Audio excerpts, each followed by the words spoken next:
Business ప్రపంచంలో Warren Buffett అంటే కేవలం ఒక పేరు కాదు, అది ఒక ఇన్వెస్ట్మెంట్ ఫిలాసఫీ. ఆయన ఏటా రాసే షేర్ హోల్డర్ లెటర్ కోసం ప్రపంచవ్యాప్తంగా ఉన్న పెట్టుబడిదారులు, విశ్లేషకులు కళ్ళు కాయలు కాచేలా ఎదురు చూస్తూ ఉంటారు.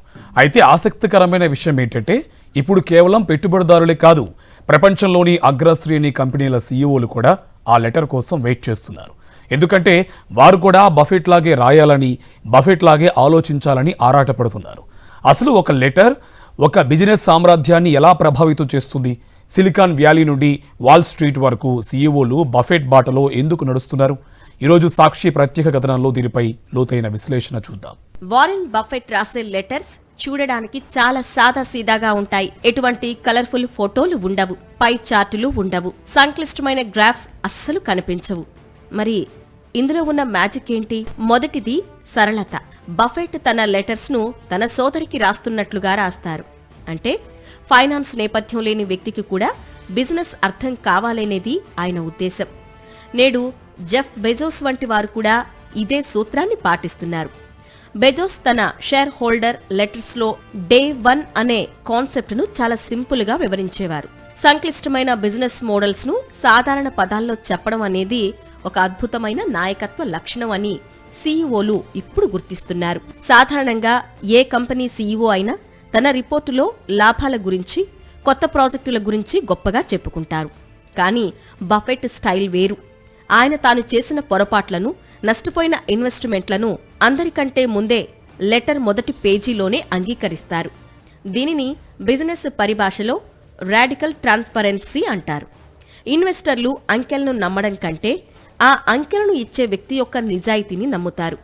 ఉదాహరణకు, గతంలో కొన్ని టెక్ కంపెనీల సీఈఓలు తమ తప్పులను దాచడానికి ప్రయత్నించి భారీ నష్టాలను చవిచూశారు.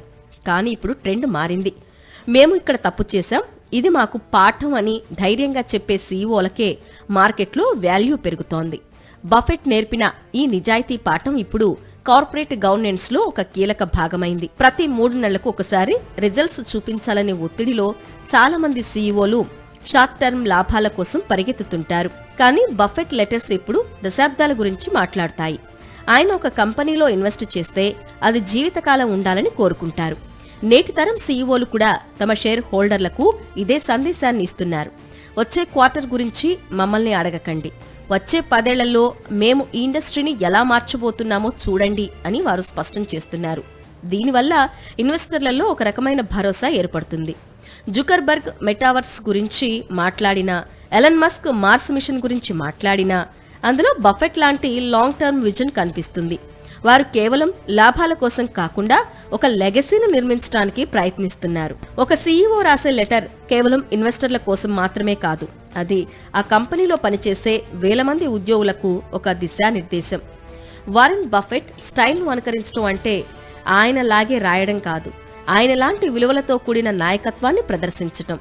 నిజాయితీ, సరళత, దీర్ఘకాలిక ఆలోచన, ఈ 3 సూత్రాలే నేటి బిజినెస్ లీడర్లకు అసలైన ఆయుధాలు. బఫెట్ లెగసీ ఇలాగే కొనసాగుతూనే ఉంటుంది.